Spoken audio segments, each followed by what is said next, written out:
propósito aqui na Terra quando Deus nos chama, e a dificuldade de todo mundo é cumprir, né? Porque às vezes acha que vai ser fácil, que esse caminho vai ser tranquilo, que se Deus está do nosso lado, tudo tem que ser amor, não tem que ter fogo. Mas mostrar que o nosso Deus é o mesmo de ontem, de hoje e sempre. E se você realmente buscar de todo o teu coração, Deus vai estar ao seu lado te ajudando.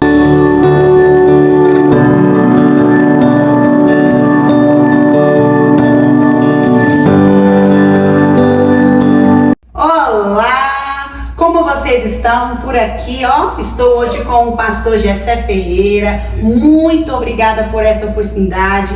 Agradeço a todos que estão aqui assistindo. Não se esqueçam de deixar o like, deixar o seu comentário, que este podcast vai impactar a sua vida. O improvável que deu certo. Então, pastor, nós estamos aqui na sua casa. Obrigada mais uma vez. Há quanto tempo o senhor já está neste ministério?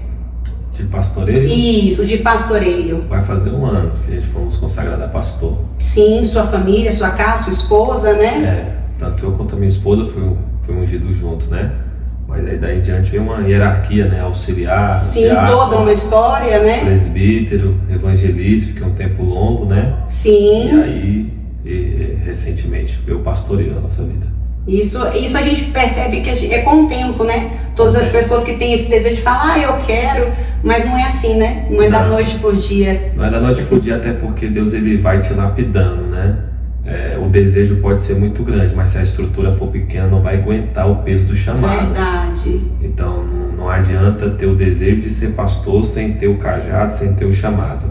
Você vai ver várias pessoas que têm uma autoridade muito grande na mão, e eu já vou, né, até te dar uma palavra revelada. O que Deus colocou na tua mão ou vai dividir o mar ou vai dividir os povos. Amém. Existe só essa definição. O que Deus colocou na tua mão ou divide as pessoas ou vai dividir as águas. Sim. E quando Deus vê que a pessoa não vai dividir as águas, Deus não desce, né, o peso do chamado sobre a pessoa, até que ela crie estrutura e maturidade. Então, com o tempo vem, e aí quando você está preparado, Deus unge, né? Eu falo muito também que o nosso projeto é um propósito, né? Ajudar as pessoas a cumprir um propósito. Todos nós temos um propósito aqui na Terra quando Deus nos chama, e a dificuldade de todo mundo é cumprir, né? Porque às vezes acha que vai ser fácil, que esse caminho vai ser tranquilo, que se Deus está do nosso lado, tudo tem que ser amor, não tem que ter fogo, tem que ser só tranquilidade. E a sua vida antes como que era? Sem Jesus. A minha vida sem Jesus foi complicada, porque eu sempre tive Jesus. Então eu passei apenas 5 anos sem Jesus. E viver sem Jesus é uma vida vazia, é uma vida sem esperança. É uma vida que você vive as suas vontades, você é escravo das suas emoções, mas no final da conta você não tem para onde ir. Sim. É como o povo que recusou a entrada na arca. Eles estão querendo viver livres porque não querem entrar na arca, mas depois que as águas vêm, eles não têm mais para onde ir. Então uma vida sem Jesus é isso, é uma vida fora da arca. Vazia. Uma vida vazia sem direção. Sim. Entendeu? E você se converteu, vamos colocar lá a vida inteira, né? Vamos começar um pouquinho a falar da tua infância, desde o início. Você, na infância, conheceu Jesus? Sim, eu nasci num lar cristão, né? Conheci meus pais já crentes, então não tive a infelicidade de ter que conhecer Jesus por outras pessoas. Eu conheci Jesus dentro da minha casa. Meus pais eram acostumados a fazer culto doméstico, nós crescemos nesse regime, culto doméstico, escutava rádio, não tinha televisão em casa. Regime. Era um regime espiritual mesmo da época, né? Sim. Porque os crentes da época eram mais religiosos do que os crentes de hoje. Então não tinha televisão em casa, era culto doméstico de manhã, escutava rádio meio-dia para almoçar, de tarde dormia para não dormir no culto à noite. Interessante, uma dica para as crianças. Se dormisse no culto à noite em casa apanhava. Então esse era o regimento desde pequeno, né? Mas eu louvo a Deus porque foi uma base que me ajudou para estar aqui hoje e ser quem eu sou hoje. Porque essa base ali de Bíblia, foi meu pai que me ensinou a ler, a escrever meu nome. foi meu pai que me ensinou muita coisa dentro de casa. Tipo assim, tinha noites que eu só dormia se ele contasse uma história de Davi, uma história de Moisés. Então, desde criança, as suas histórias eram da Bíblia. Bíblia. Então, ele já ia te ensinando Bíblia. Então, isso Desde facilitou pequeno. Também hoje. Facilitou. Meu pai me ensinou a Bíblia desde pequeno, tanto meu pai quanto a minha mãe. Só que meu pai sempre foi mais da Bíblia e minha mãe sempre foi mais do movimento. Da oração. Então, minha mãe era do lado da oração, dos dons espirituais, do círculo de oração. Então, eu me envolvi com os dois, com a palavra e com os dons espirituais, porque eu sempre fui do círculo de oração. Eu amo o círculo de oração por causa disso. Minha mãe é do círculo de oração. É onde nós realmente vemos o mover de Deus na nossa vida, né? Eu falo que não tem como. E a gente falando sobre a sua infância, não podemos deixar de falar sobre o milagre, né? Que Deus fez na sua vida. Nós estamos aqui também sempre para falar sobre os milagres que Deus pode, né? E faz hoje ainda. Porque às vezes as pessoas acham que é só no Velho Testamento. Abriu o Mar Vermelho, isso é coisa do passado. Hoje não existe isso mais. Mas existem outras formas, outros milagres que são grandes milagres. E o seu testemunho, você já nasceu com um milagre. Eu gostaria que você compartilhasse. Já nasci com milagre, até porque minha mãe, antes de casar e de ter filhos, minha mãe era epilética. Então ela não podia ter filho. Sim. E aí ela aceitou Jesus, Deus libertou ela, curou ela e batizou ela no Espírito Santo. Então quando ela casou e teve a primeira filha, que foi a minha irmã, a Thalita, ela já contrariou a medicina, porque os médicos falaram que ela nunca seria mãe. Ser mãe, pelo que ela tinha. O primeiro filho já foi um milagre, a Thalita. Sim. Mas o segundo já foi um bônus, né? Tipo assim, é Deus dizendo assim, eu estou acima, né? Eu sou transcendente. Da medicina. Eu estou acima da medicina. E no ventre Deus prometeu que teria um varão pregador. Então ela tinha essa palavra que você está carregando, um varão pregador no ventre. Então tinha essa promessa. Só que ela morou muito em fundo de igreja. Minha mãe e meu pai cuidou de muitas igrejas, né? Na época Assembleia de Deus Missão. E eles moravam em fundo de igreja e limpava a igreja e morava de favor. E vivia de doação, vivia de ofertas que os irmãos davam, né? De bico, meu pai é serralheiro, fazia bico. E eu muito pequeno, minha mãe foi ao mercado, chamou uma irmã para ir com ela. E nesse dia ela estava com as compras nas mãos e essa mulher estava segurando a minha mão quando eu fui atravessar ali na Sandu. A Sandu, para quem conhece, é uma vida muito movimentada aqui de Brasília. Isso, passa carro tanto subindo quanto descendo. Ela soltou a minha mão e eu atravessei, um táxi me pegou de cheio. E naquele dia minha mãe disse que o táxi me arrastou pela lateral da cabeça e ela já me pegou nos braços, desacordado, literalmente morto. O rapaz do táxi lá que atropelou falou, vamos levar ele para o hospital. Mais ou menos com a idade? Eu acho que ele estava por 3 anos aí. Criancinha, Criancinha. Né? E ela falou, não vou levar para o hospital, ele está morto, a menina acabou de morrer, você matou meu filho. E aí ela falou, vou levar para o altar, porque ela já morava no fundo da igreja, então minha mãe sempre foi do altar.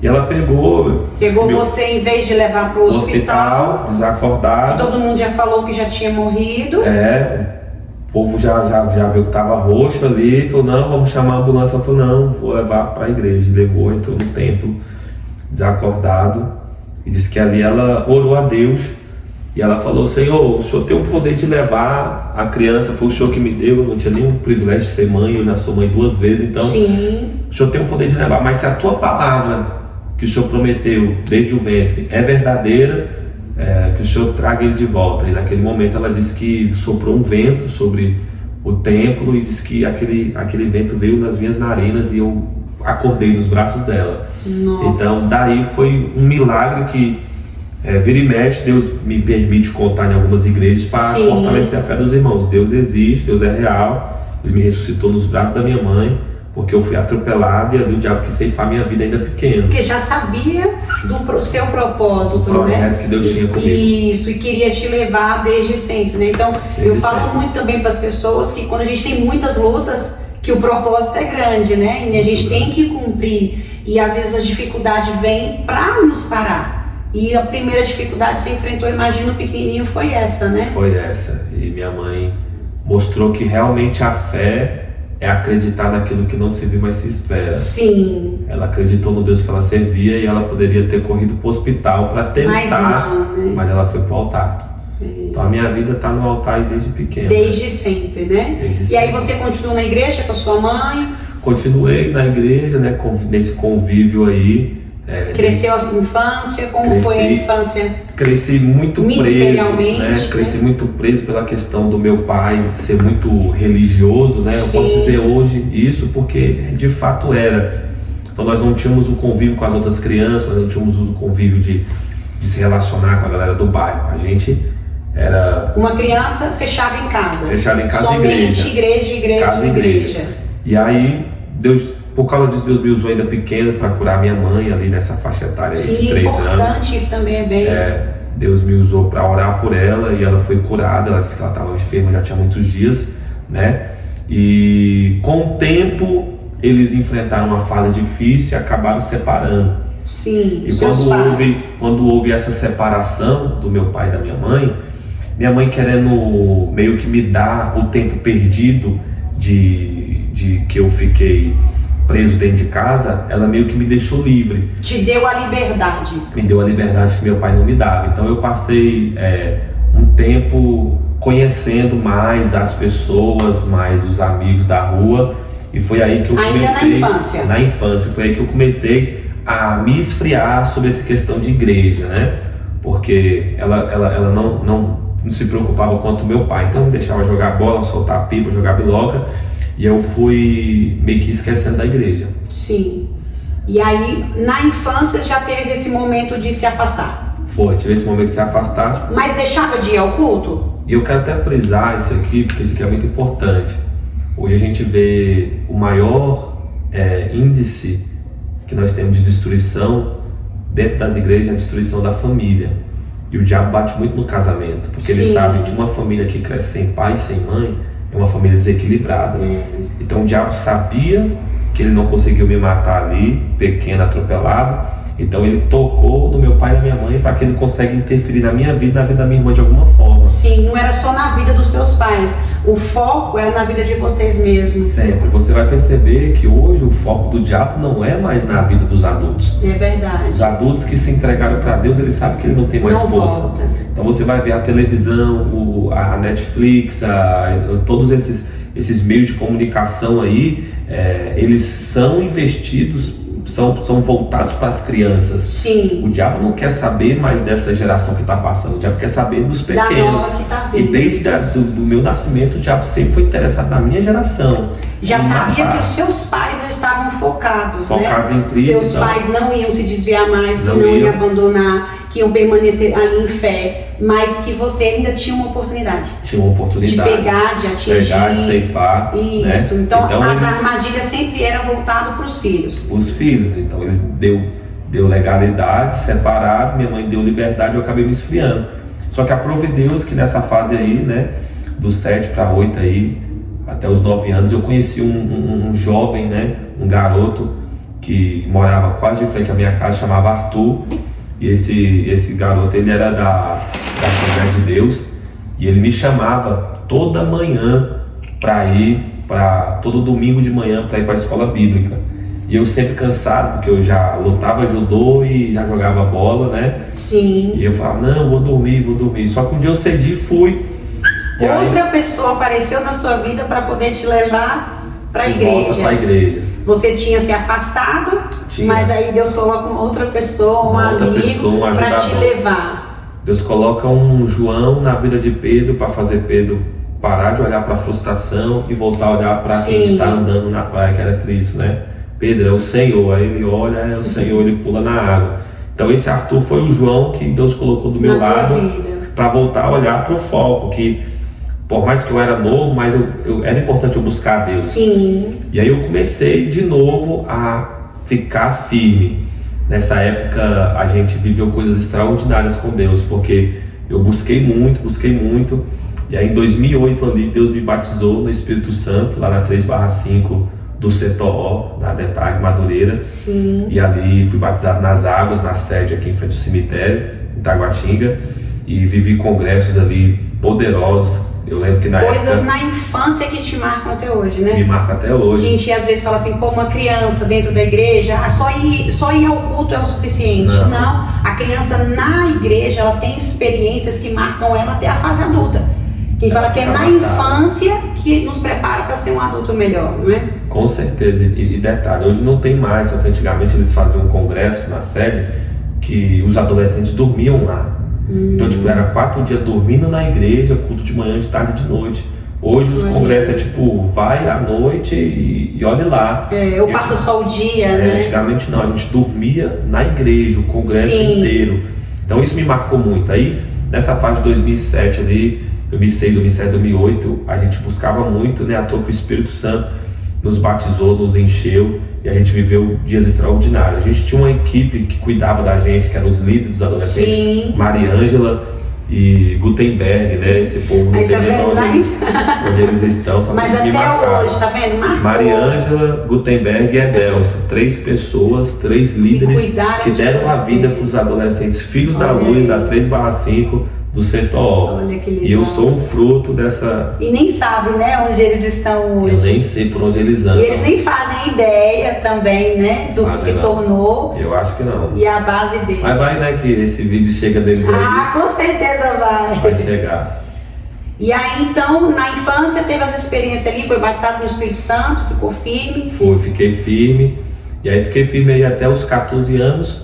E o que aconteceu? Aconteceu que dos 14 para 15 anos, esse mesmo jovem que me levou para a igreja, ele foi roubado. Ele tava um dia, ele entrou para a equipe de louvor da igreja, estava muito feliz, comprou uma guitarra, e ele foi roubado e ele colocou a culpa em Deus. Ele falou, por que Deus permitiu que o ladrão me roubasse? E esse tipo de jovem, para você entender, ele era o tipo de cara que, tipo, nós estava na minha casa ou na casa dele lá, ele me acordava de madrugada e falava, vamos orar porque Jesus pode voltar hoje. Ele era muito firme com Deus. Então, tipo assim, ele me acordava de madrugada e falava, cara, vamos orar porque se Jesus voltar hoje ele vai pegar nós orando. E várias vezes ele me acordou de madrugada e eu acordava, tipo, tontão assim, vamos orar. E orava e, tipo, no outro dia eu ficava parando e falando, pô, esse cara é muito doido mesmo, cara, ele é crente de verdade. Por mais que a gente era novo, ele era muito intenso. Sim. Então, ele sempre me ajudou a buscar mais a Deus. Mas quando ele foi roubado, ele colocou a culpa em Deus. Ele falou, Deus, você deixou o ladrão roubar minha guitarra e a guitarra era para eu servir o Senhor. Quando o inimigo entra. É quando o inimigo causa dúvida. Isso, a gente abre, né, espaço para que o inimigo entre em nossas vidas, às vezes por coisas pequenas, e aí a gente coloca a culpa que é em Deus, né? Mas fomos nós que abrimos, né, o espaço. Então a gente já estava naquela fase do ensino médio, conhecendo as garotas já mais velhas, né, as primeiras namoradas, e a gente tinha uma pregação muito na igreja que me marcou muito, que nessa época na igreja sempre rolava o buchichinho, né? Fulano gosta de você, ciclana gosta de você. E a gente marcava de ficar com essas garotas. E aí a pregação que rolava era assim, quem fica, fica aqui na terra. Então, tipo, rolava um medo. Quem fica, fica aqui na terra. Vocês têm que namorar pra casar, esse negócio de ficar, porque ficava com uma, aí tipo, na outra semana ficava com outra, e tipo, isso atrás da igreja. Então já rolava essas paradas na igreja. E a gente sempre muito sério, né? Mas quando foi para o ensino médio, e já tinha acontecido essa eventualidade com o Arthur, ele desviou, virou ateu, entrou na UNB, cursando filosofia, e minha mãe mudou para Goiânia. Aí quando minha mãe mudou para Goiânia, eu meio que me revoltei, porque eu não queria morar em Goiânia, né? Sim. Então eu estava ali com 15 anos, eu tinha uma vida toda aqui em Brasília, eu lutava judô, jogava bola, tinha a escola, tinha esse convívio social, as pessoas que eu gostava, as meninas que eu gostava, os amigos que eu gostava, e minha mãe me leva pra lá, e eu falei, não, deixa eu pelo menos passar minhas férias lá em Brasília. Ela falou, não, pode ir. Aí eu fui pra casa desse menino, o Arthur. Chegando lá, ele tentou me convencer que Deus não existia. A gente fez um combinado, eu falei, cara, eu nunca vou deixar de desacreditar de Deus, né? Eu sempre vou acreditar em Deus. E se você quiser acreditar em qualquer coisa, você acredita. Mas vamos ser amigos? Vamos Independente deixar... das escolhas, amigos, fé à parte. E aí a gente fez esse combinado. Só que ele... 15 anos. Só que ele era meu melhor amigo, então eu ouvia muito ele. Então, querendo ou não, ele me contava as experiências que ele estava tendo na faculdade. Ele era da mesma idade? Da mesma idade. Tá. Só que ele, no terceiro ano, ele não terminou o terceiro ano porque ele passou no meio do ano para o UNB. Ele era muito inteligente. Então, tipo assim, tava lá, fulano de tal, aprovado, ciclano, reprovado. Aí tava lá, Arthur, UNB. Nossa, ele passou com 15 para 16 anos na UNB, não precisou terminar o ensino médio.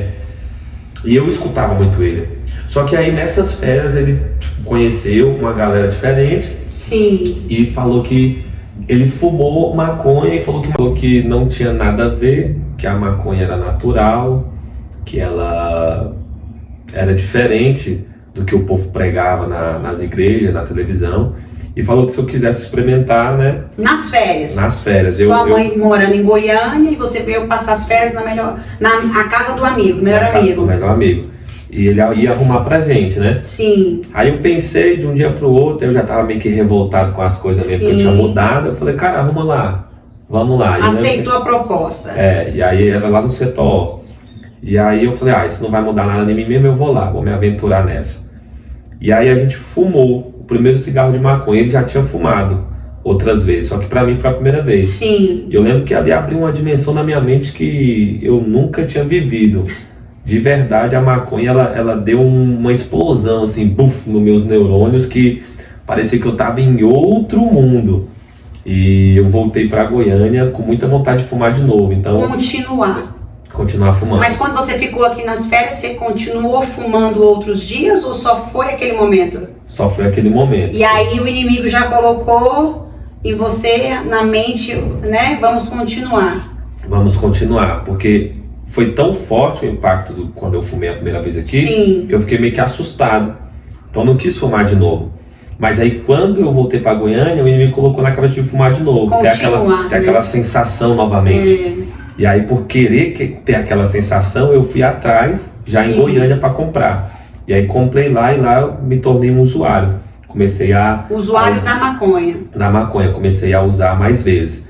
Aí daí diante já usando a maconha, começou as festas, né? Sim. E as festas vieram em um momento bem oportuno, porque quando você já é usuário da maconha, você já se sente uma pessoa, como é que eu posso dizer, sábia de todas as drogas. Pô, eu uso maconha, sim. Então eu sou super experiente. Tô num patamar mais alto. Tô num patamar mais alto, sou conhecedor de tudo já. E na fase da adolescência, onde acha que, né, eu sou maioral, inteligente. Fumei a maconha, não deu nada, não sou viciado, porque a pessoa que fuma acha que não é viciada. Sim. Entendeu? Então, tipo assim, eu posso fazer o que eu quiser, que não vai dar nada. Então aí foi onde apareceu as outras drogas. Aí apareceu o êxtase, em festa eu usei êxtase. Sim. O LSD, que é o papel, né, que hoje eu nem sei se essa droga ainda rola por aí, mas é o famoso papel. E o lança-perfume, que na minha época era tipo um vidrozinho transparente, sim, com um bicozinho verde, que as pessoas puxavam, inalavam no nariz, puxavam, ficava um cheirozão no ambiente. E a nicotina. E aí comecei a usar tudo isso aí. Tipo, a porta foi a maconha. Foi a maconha. É importante frisar que as pessoas que acham que não é. A maconha é onde abre a mente para outras drogas. A maconha é natural, né? É só um momento, mas ali você se sente como se fosse, eu posso tudo, né? Você acha que você é o dono da razão. Isso. A maconha te faz pensar diferente. Você pensar antes da maconha. Após a maconha você foi entrando para todas as drogas que ele oferecia, você queria experimentar? Queria. Só não me dei bem, não quis, foi a cocaína. Sim. Já era plano de Deus, porque se eu era viciado em maconha possivelmente fácil, né? Eu ia viciar em cocaína. Só que Deus não deixou. Eu lembro que eu experimentei, aí fiquei valente demais, fiquei tipo uma pessoa perturbada ali. Eu falei, por que vocês estão usando isso? A pessoa fica perturbada, achando que vai morrer toda hora. Aí você não quis mais. Não, aí eu nem falei. Eu fazia era tirar as outras pessoas que usavam perto de mim. Sim. Eu falei, não, cara, isso aí chamava de noiado, né? Essa droga é de noiado. O crack, passei bem longe dele, porque eu já tinha essa consciência. Se a cocaína faz isso, imagina o crack, né?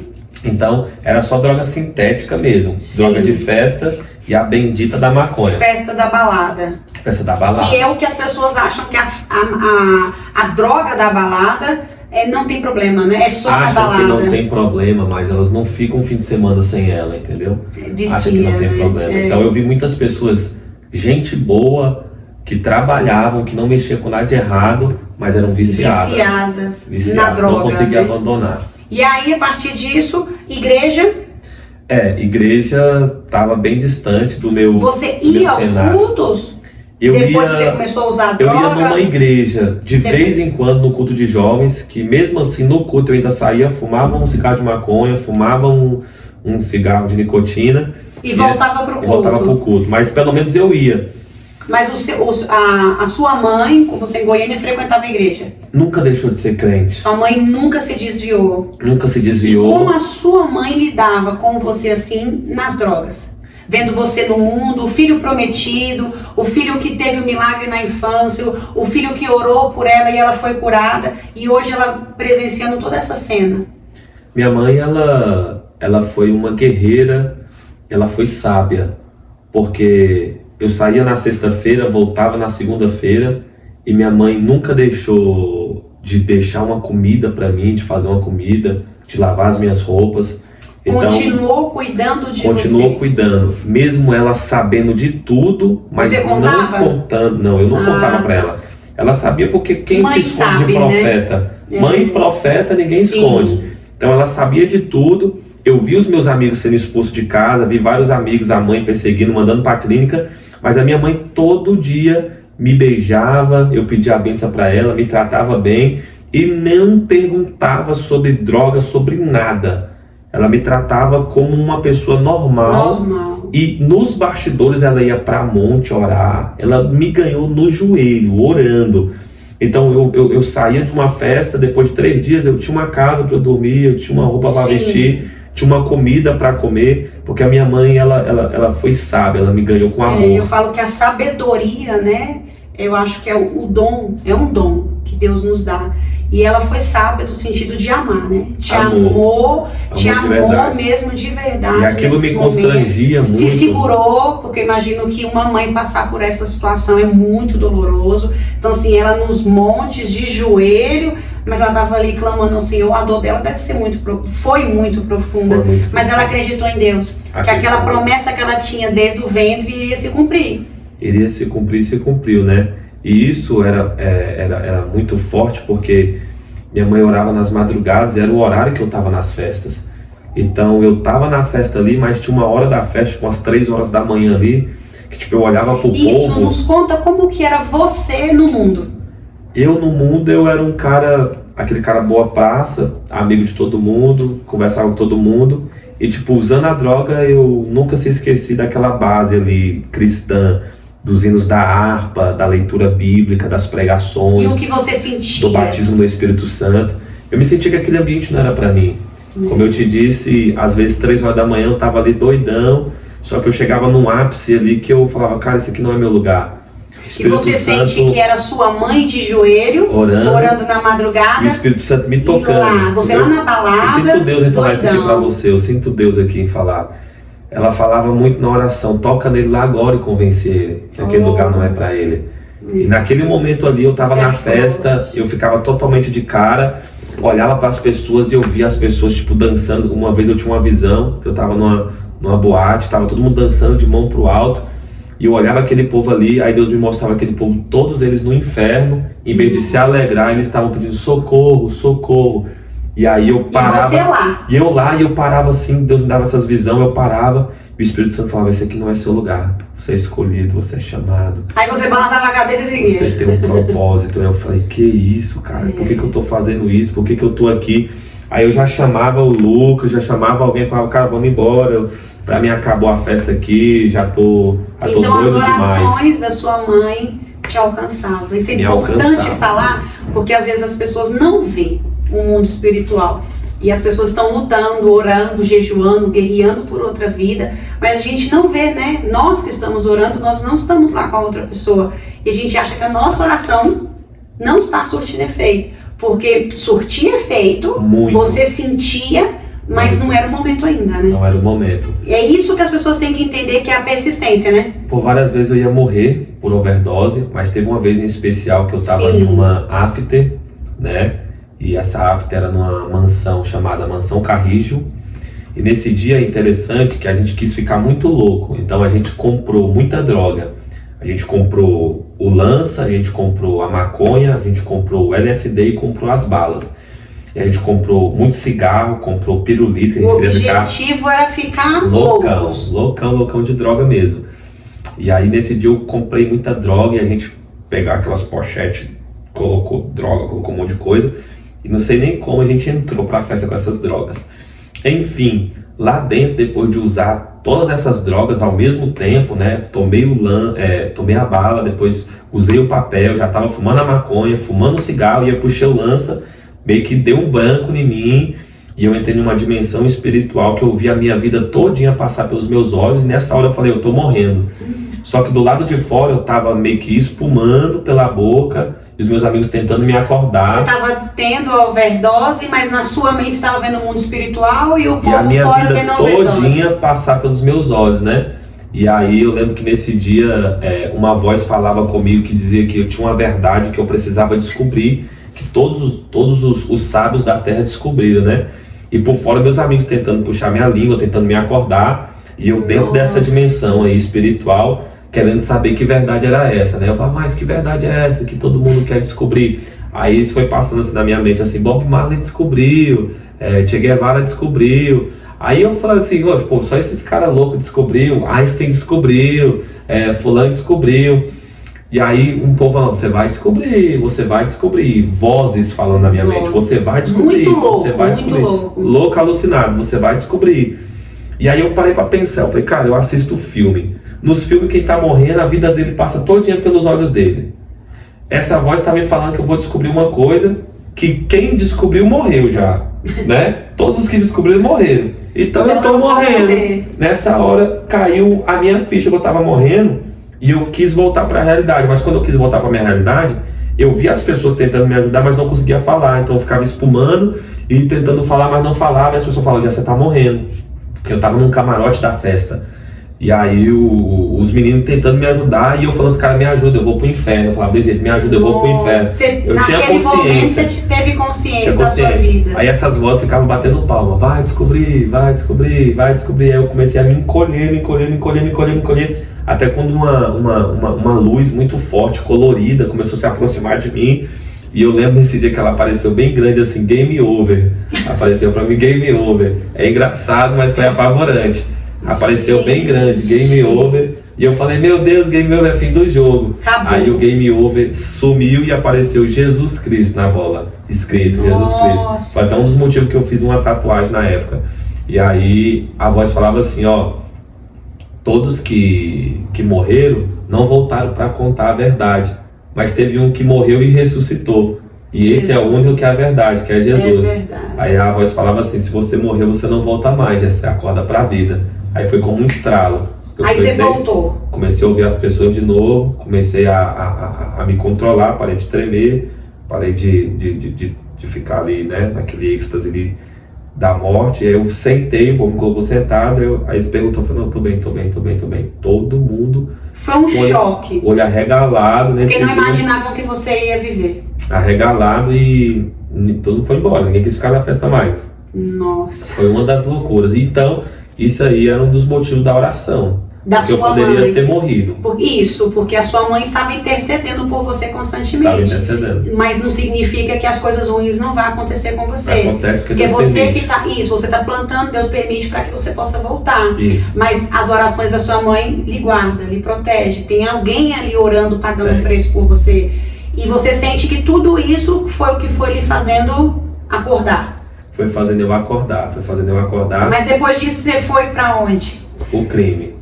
Pro crime. Literalmente pro crime. Você experimentou, voltando, você experimentou um cigarro de maconha e hoje você já estava entrando pro crime.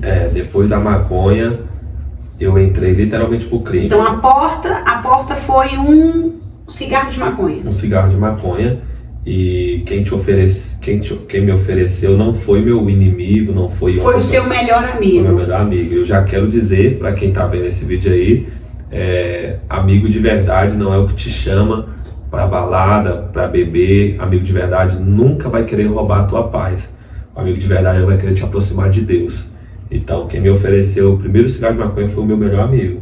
que era o que tinha te levado, né? No momento que você estava querendo se afastar, se esfriando, ele te levou para a igreja de volta. E depois ele te levou praticamente para o mundo. Então aí você foi pro crime. Fui pro crime porque eu não aguentava ficar comprando a maconha só para usar. Sim. Então eu queria tirar um lucro nisso. Então eu comprava para usar e comecei a vender. Aí nas festas que eu ia, eu também vendia a bala, que era o êxtase. Não vendia só mais a maconha. Não. Você usava, você continuou usando e vendendo. Traficando. Traficando. Aí vendemos a bala, aí vendemos o papel, vendemos o lança. E assim nós começamos a ser conhecidos no setor onde a gente morava. Sim. Por vender essas drogas, né? E em todo lugar que tinha festa a gente estava vendendo. Então todo mundo já sabia que a gente tinha, né? Sim. A droga ali, que a gente estava vendendo e fomos crescendo de forma perigosa, porque tinha mais traficantes no lugar. Sim. Então não era só a gente que vendia, tinha mais gente, a gente começou a ser observado. Foi aí que a gente teve que começar a se armar, teve aí que a gente começou a ter guerra, porque a bocada de cima não tolerava a bocada de baixo. Então já não era mais só amigos usando droga. Não. Já virou uma coisa não mesmo. Não era mais só aquele convívio de diversão. Era um tráfico. Drogas, vários tipos de droga, arma e guerra entre os traficantes. E eu sempre tive na minha cabeça que eu nunca ia matar ninguém. Mas Sim. tentaram por várias vezes me matar. Então assim, a gente queria se armar.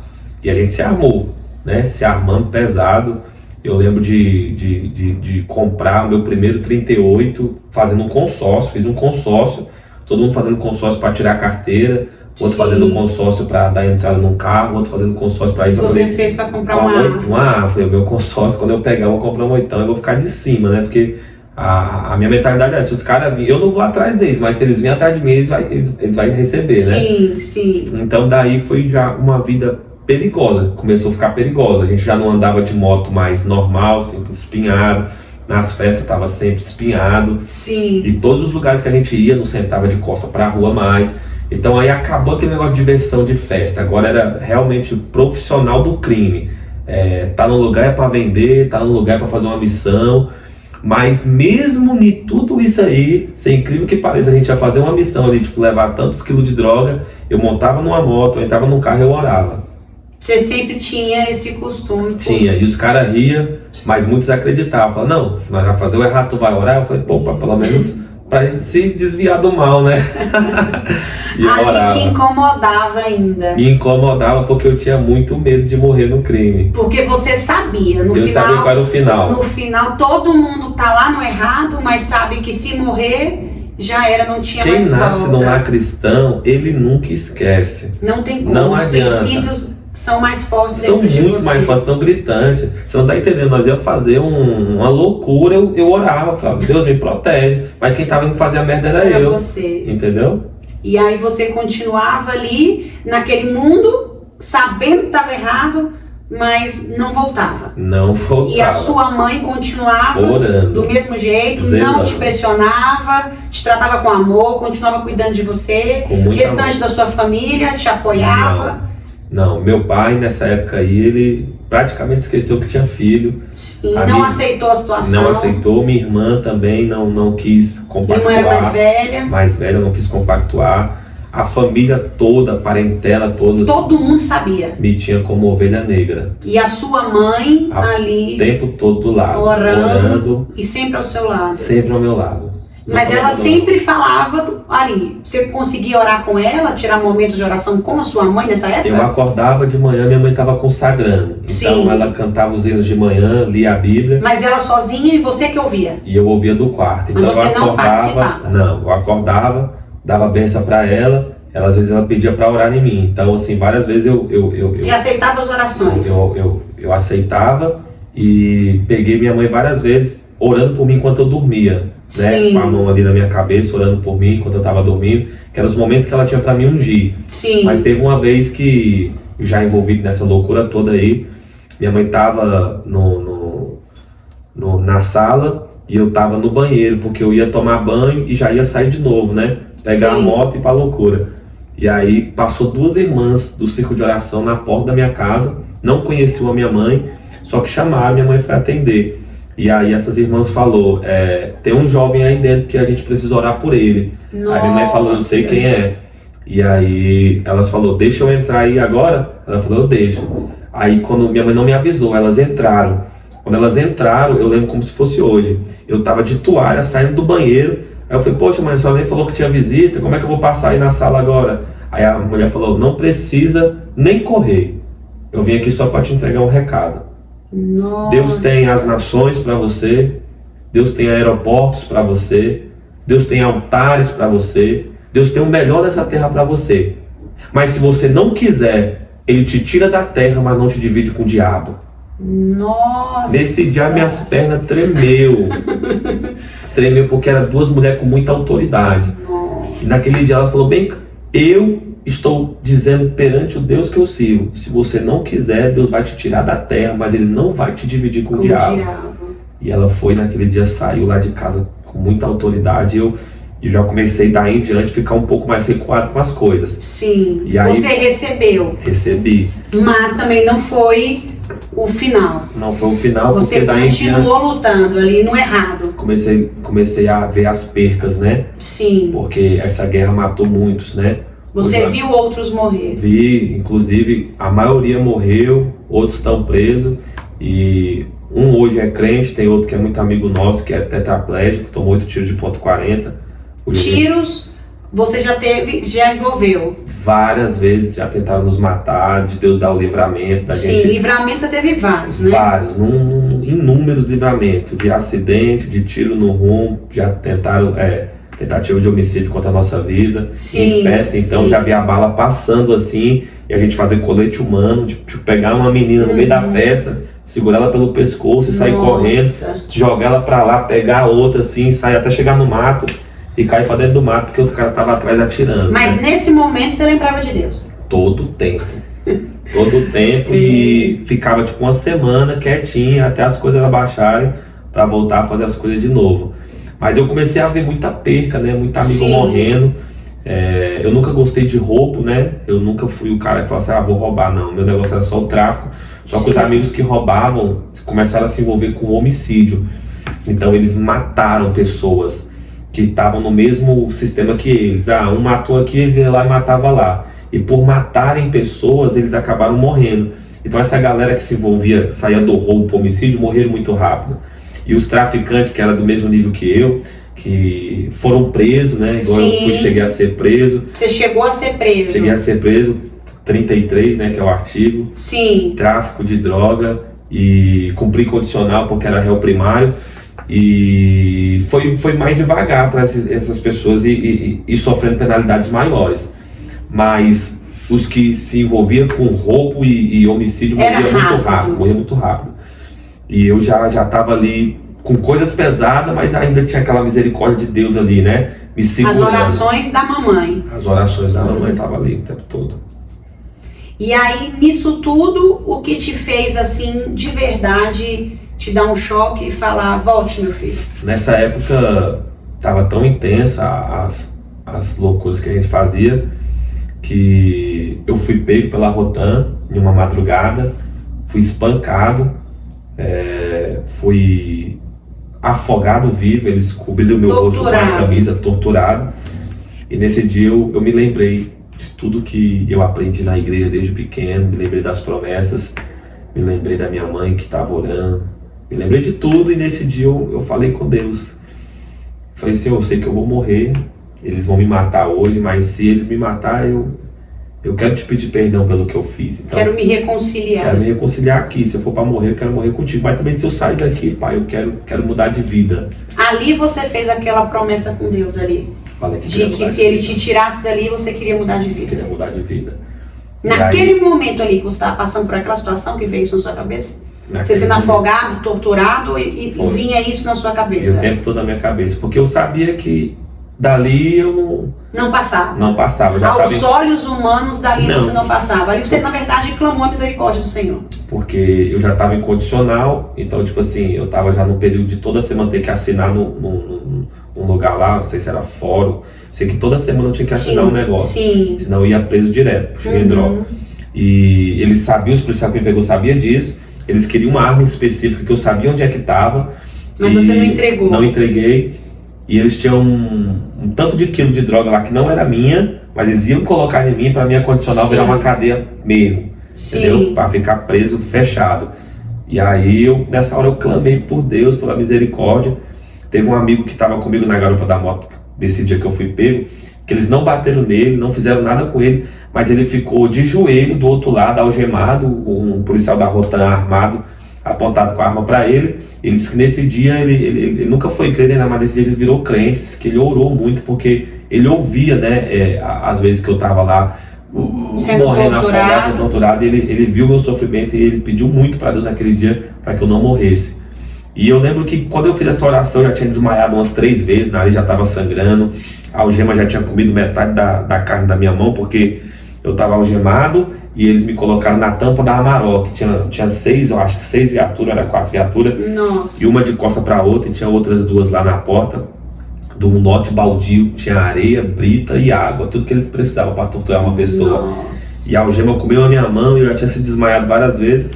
E eu lembro que eu orei e falei com Deus, e um policial chegou do nada lá e quis me liberar. E ninguém conseguiu entender, porque eles queriam me matar. Mas eu acredito que aquele policial foi tocado por Deus, né? Deus. E eles me liberaram. Naquela noite eu cheguei em casa, falei com a minha mãe, contei tudo o que eu fazia. Minha mãe falou pra mim que já sabia, claro, né? Só que nunca quis me pressionar. Sim, mas nesse momento você se sentiu sendo liberto, tendo coragem de contar o que você fazia para sua mãe. Porque até então, mesmo ela sabendo de tudo, você nunca tinha exposto a situação. Nunca expus a situação porque eu não queria expor ela. Na verdade, não queria nem expor. Eu acho que a gente tem a vergonha de assumir o pecado.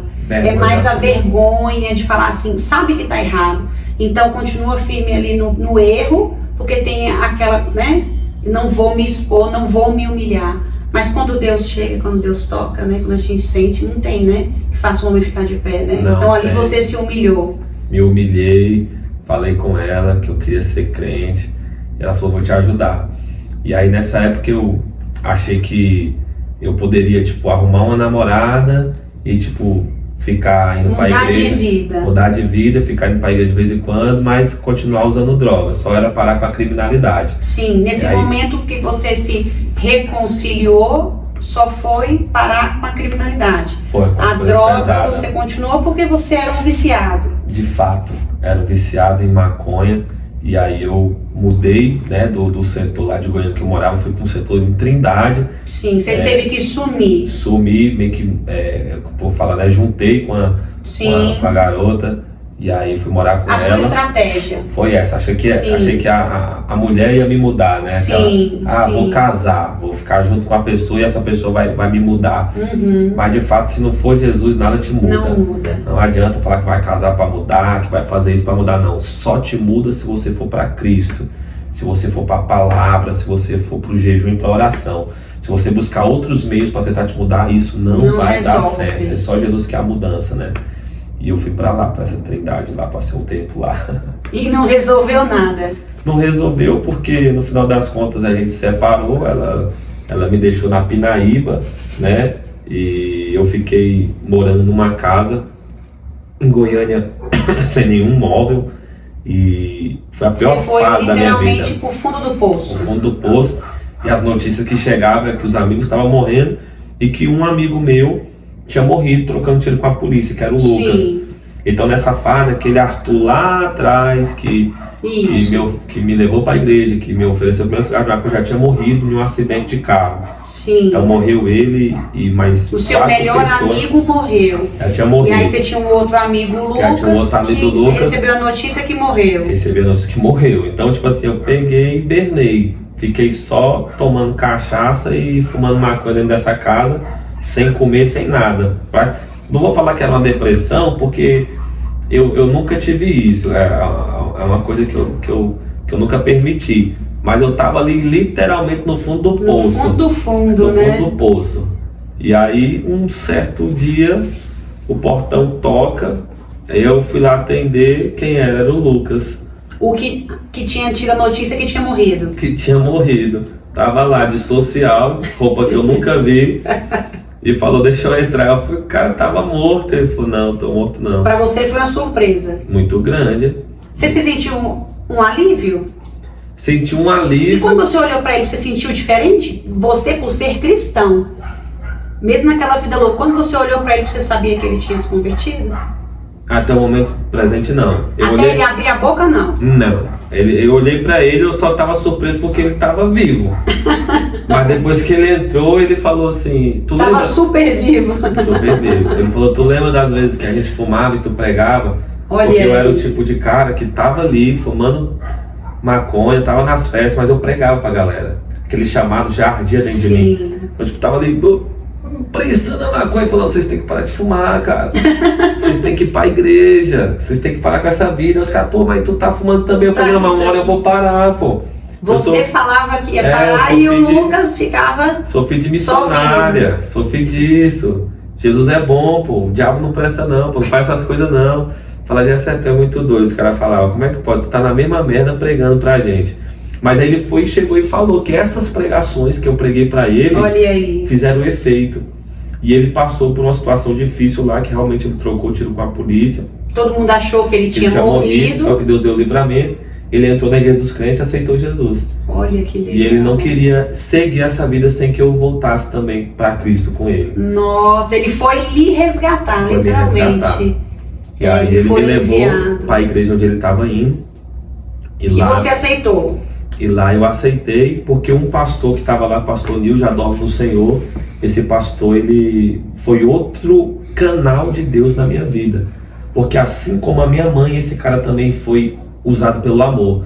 Ele falava, você pode vir do jeito que você tá, fumando, bebendo, eu só quero que você não falte os cultos de doutrina, da palavra. Olha, isso é importante a gente falar isso em relação à igreja, porque muitas pessoas que estão no mundo não têm coragem de ir a um culto, não têm coragem de visitar alguma reunião, porque o preconceito. O preconceito de que não pode, eu só posso ir frequentar o culto se eu estiver certinho. Mas não é assim, não é? Não é assim que funciona, porque o próprio Jesus falou, né? Vinde a mim, todos que estáis cansados, sobrecarregados, que eu vos aliviarei, aprendei de mim, pois eu sou manso, humilde de coração, e acharei descanso para a vossa alma, pois meu jugo é suave, meu fardo é leve. Então esse jugo suave, esse fardo é leve, vem de Cristo. Porque é que as igrejas, a religião quer colocar um fardo e um jugo mais pesado do que o próprio Cristo. Cristo já está dizendo que ele é suave e leve, e o povo quer colocar algo que Jesus não colocou. Se esse pastor não tivesse te aceitado da forma que você estava, você não tinha ido à igreja? Não tinha ido. Eu tinha ido só para visitar e não tinha voltado. Não tinha voltado. E isso, eu acho que isso ele ganhou, não? Me ganhou, porque ele falou assim, eu sei que o povo te olha diferente, porque eu chegava com o olho sangrando, assim, de tanto fumar. E ele falou, eu sei que o povo te olha com esse bonézão afundado, assim, e tal. Mas se alguém mexer contigo, mexeu. E eu decidi não fumar em dia de culto. Sim. Então passou um tempo, eu não fumava em dia de culto. Aí passou mais um tempo, eu não queria mais fumar meio de semana, só queria fumar fim de semana. E passou mais um tempo, as palavras que eram pregadas eram muito fortes, sabe? Um culto após o outro, o pastor, ele sabia o que ele estava fazendo. Sim. E é por isso que ele fez a proposta. Pode vir do jeito que você tá, só fica no culto ouvindo a palavra. Porque ele sabia que ia ser um processo. Que ia ser um processo e a palavra ia ser uma palavra libertadora. E aí quando eu percebi, eu já estava lá na frente de mão levantada, reconciliando. Glória Naquele a Deus. dia ele colocou a mão sobre minha cabeça e falou assim, ó, recebe a tua libertação hoje. E eu recebi. Deus me deu um trabalho de 1 mês para que eu pudesse pagar umas dívidas. Sim. E entregar a casa que eu estava morando. E reorganizou sua vida. Reorganizou. E ali eu por mais que eu gostava muito dos amigos, mas eu tinha que passar por um processo só.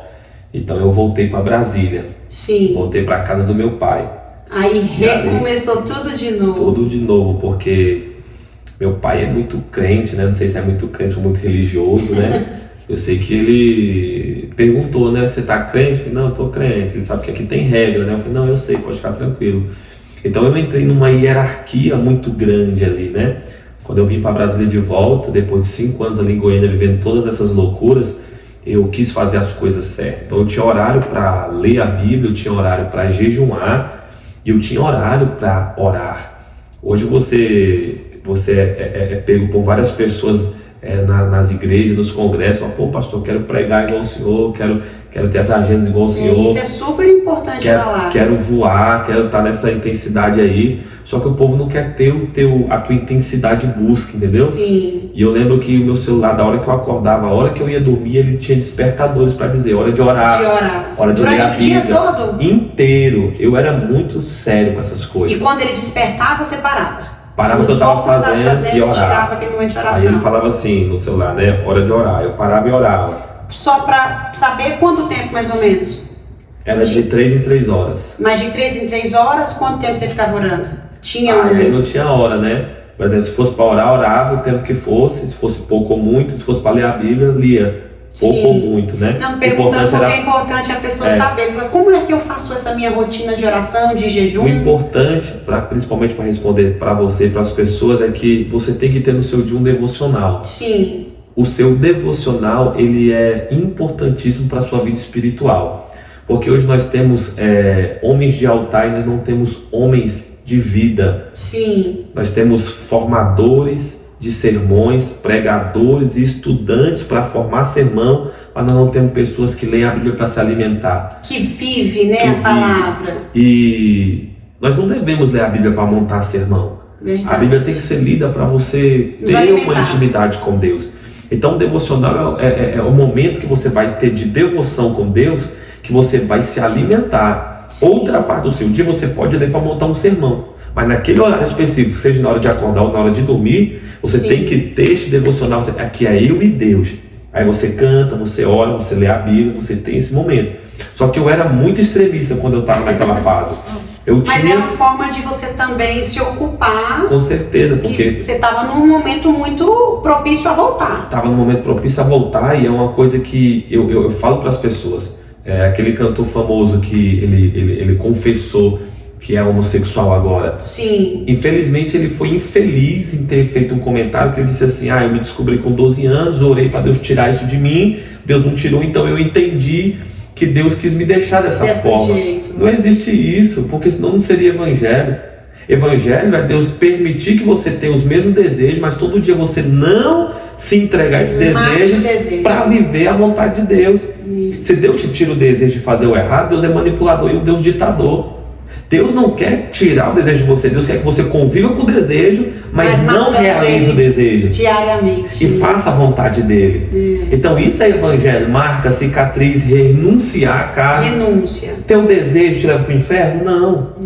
Realizar o desejo te leva para o inferno. Sim. Nós vamos morrer pecadores, só que a diferença é de quem se entrega ao pecado, de quem luta todo dia contra o pecado. Então eu tinha que fazer essa sequência de oração, de jejum, de leitura bíblica, para que eu me mantesse firme. E nessa época eu já estava na Detalhe da QNL 14, igreja que eu casei, igreja que meu pai até hoje congrega, já tem mais de 20 anos. E nessa igreja o pastor ele me usava muito, tipo assim, ele botava eu para limpar a igreja, limpar instrumento, pintar a igreja. Então nesse seu processo de libertação você orava, jejuava, lia a palavra constantemente. Ia para os cultos, frequentava na igreja, ajudava em todas as áreas. Então você se ocupava com as coisas do reino.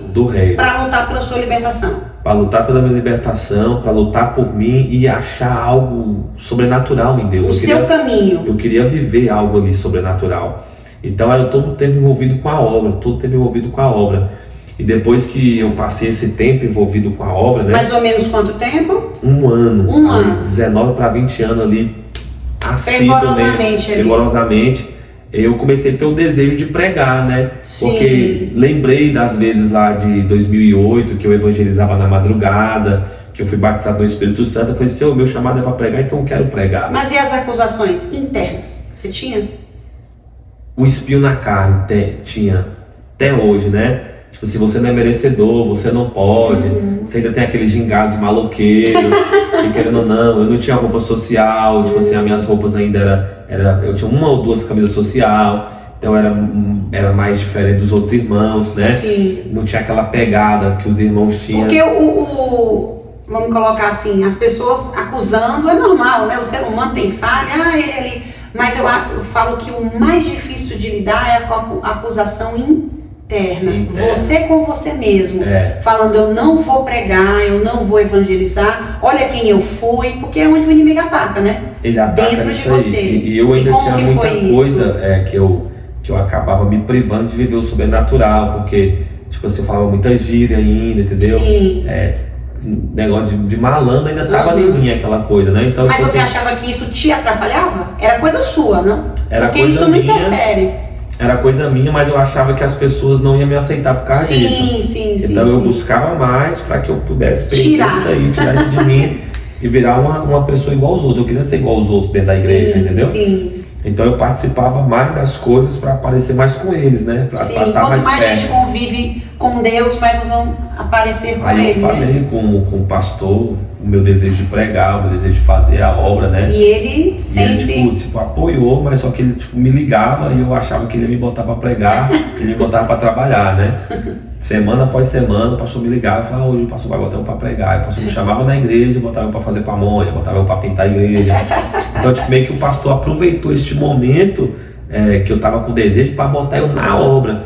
Então chegou um momento que eu falei, pastor, eu quero fazer teologia. E ele passou muito tempo sem dar moral para mim. Aí depois ele me levou para fazer lá na SCOM, que tem lá na ADEG, na sede da ADEG lá. Eu fiz teologia lá, básica na época. E aí eu voltei dessa fase aí, continuei pedindo, pastor, deixa eu pregar e tal, até que um dia ele me deu a oportunidade de ser líder dos jovens. Olha, aí eu fui líder dos jovens, né? Quanto tempo depois? Depois de 1 ano e pouco, né? 1 ano e pouco, aí foi a oportunidade de se tornar um líder dos jovens. Líder dos jovens ali, e auxiliar, né? Era auxiliar, na detalhe tem um auxiliar e depois veio um diácono. Sim. Então eu fui um auxiliar muito assíduo na obra, eu fiz muita coisa assim, de verdade, até dirigir sem carteira eu dirigi para levar os irmãos em casa. Pegava a Kombi, levava os irmãos em casa, porque o pastor de fato ele botava para trabalhar, e aquilo foi bom, era Deus usando ele. Isso mesmo, ocupou então, tipo você. Assim, eu limpei muita coisa na igreja, então trabalhei muito. Enfim, chegou um dia que ele me deu a oportunidade de pregar no domingo. E aí eu preguei no domingo, e como eu estava acumulando unção, estava muito cheio, né? Deus ele operou nesse dia muito forte. Glória a Deus. E por operar muito forte, os pastores do altar ligaram um para os outros, que chegou e um outro pastor e me convidou. E aí veio as oportunidades. Aí eu fui pregar na outra igreja. Já não me saí tão bem, porque estava naquela intensidade de busca, mas não tinha conhecimento. Sim. E aí eu lembro que eu comecei a orar a Deus, pedindo para que Deus me desse uma noiva, uma namorada, uma esposa. E aí eu comecei a pregar aqui, pregava ali, e no meio da caminhada aí Deus me apresentou a Jéssica. Sim. E aí a gente noivou, e a gente namorou, noivou e casou, tudo isso dentro de 1 ano. E quando a Jéssica entrou na minha vida, a Jéssica me apresentou muitas pessoas da igreja pentecostal, porque eu era assembleando papa amarelo, igual eu queria ser igual meu pai, né? Porque eu achava que ser igual ele é o que ia fazer eu ser crente de verdade, mas não era. E quando a Jéssica entrou na minha vida, enquanto nós namorávamos, ela me levava em outras igrejas, me levava em outros ambientes. Aí você começou a conhecer também outras formas. Outras igrejas, outras formas de adoração. E essas igrejas, elas me deram mais oportunidade do que a própria Assembleia. Então foram igrejas pequenas que fizeram eu começar com o meu ministério. Mas ali também ninguém te conhecia. Ninguém me conhecia. Ninguém sabia da sua história, você já estava pregando. Então automaticamente dentro de você também se sentia mais seguro. Você não tinha aquele olhar preconceituoso, porque dentro da tua própria igreja as pessoas sabiam quem você era, de onde você veio. Então acaba que nas congregações pequenas você treinava, era o seu treinamento, porque você se sentia seguro em estar ali. Então essas é a oportunidade de pregar nas igrejas pequenas. Isso, você era você. Eu me soltava mais e Deus usava demais. Então tipo assim, o tempo foi passando e eu fui pregando muito. Eu lembro que eu preguei muito no Sol Nascente. O Sol Nascente foi um palco para o meu ministério assim, de uma forma sobrenatural. Eu preguei demais ali nas igrejas, entendeu? Aí começou a questão das ofertas. Eu já ganhei R$7 de oferta, sabe? Ganhei R$7 de oferta e eu ficava felizão, porque eu não estava nem aí para isso. Você queria pregar. Queria pregar. Isso. Hoje eu fico bravo se eu ganhar, mas antigamente não. Antigamente era muito amor, né? E aí Mas você estava em busca de conhecimento, né?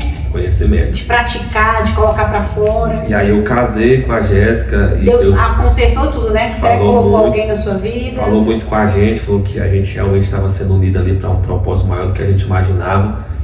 E quando eu casei com a Jéssica, meio que as coisas explodiram, assim, né? Porque o casamento, ele é um propósito, né? As pessoas têm que entender isso, né? Isso. Que quando tem um propósito, a coisa funciona. Isso, aí eu já comecei a fazer bacharel em teologia, né?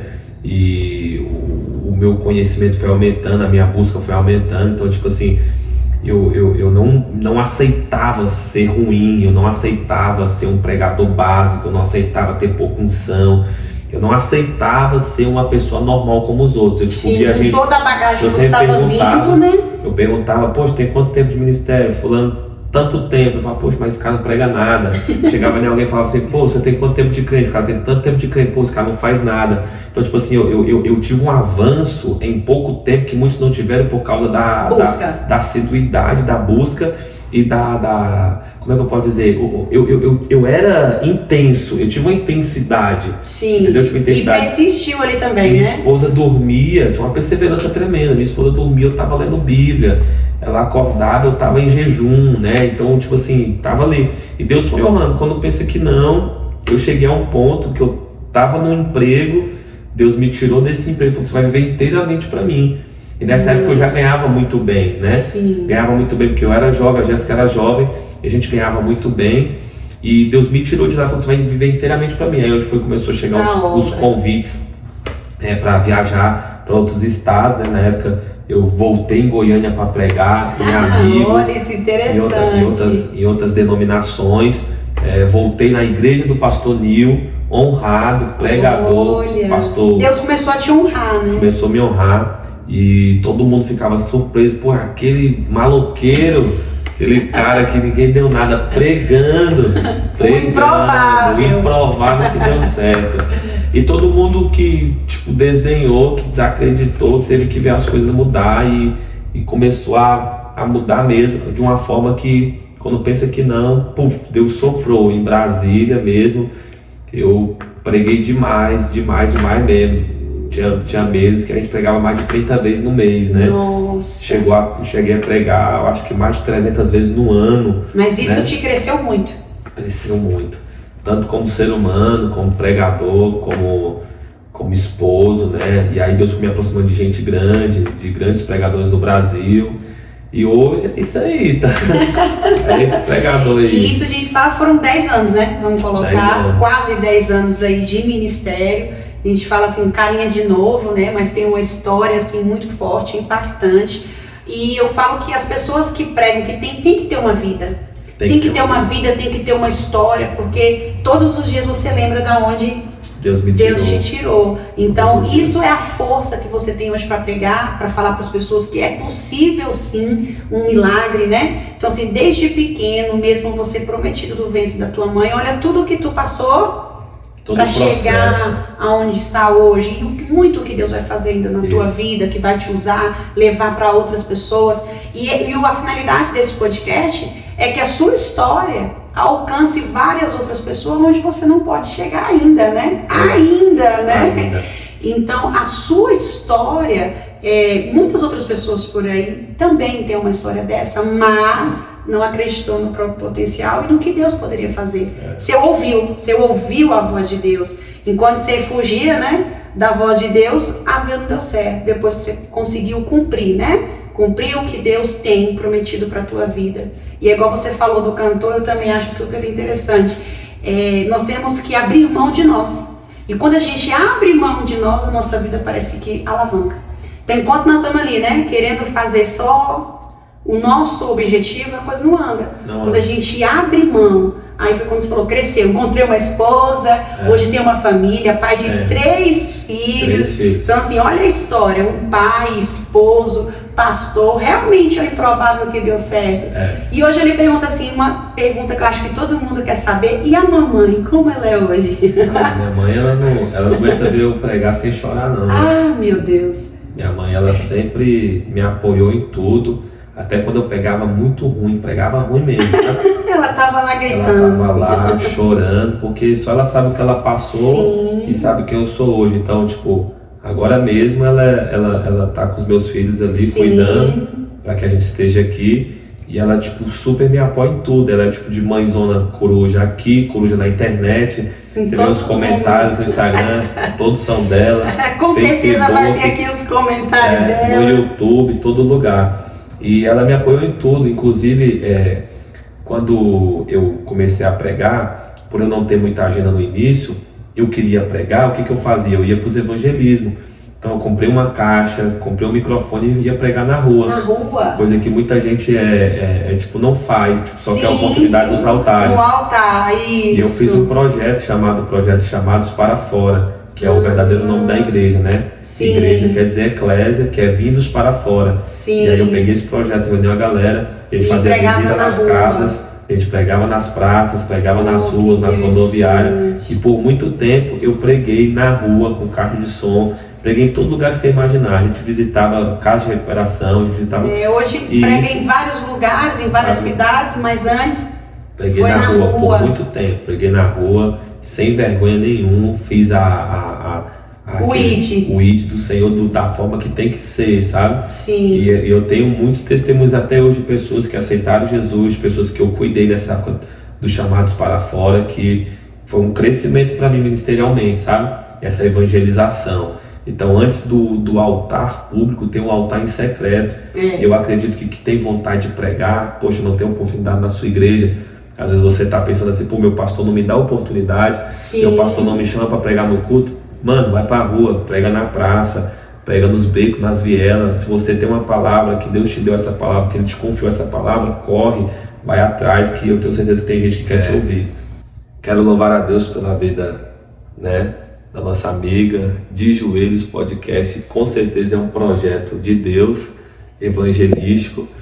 E antes de eu fazer essa oração para todos vocês que estão assistindo, que estão acompanhando, eu quero dizer para vocês que eu literalmente sou um improvável que deu certo, porque eu tinha tudo para dar errado. Tudo que o diabo ele planejou para mim, eu aceitei em uma certa etapa da minha vida. Então, se não fosse a misericórdia de Deus, se não fosse a graça do Senhor, se não fosse o amor de Deus pela minha vida, eu não estaria aqui. Deus colocou pessoas certas no meu caminho, na hora certa, no momento certo. E algumas decisões que eu tomei errada, Deus, pela sua infinita misericórdia, Ele permitiu que servisse de experiência. Então não acho que o teu hoje, pelo que tu está passando, seja o teu fracasso.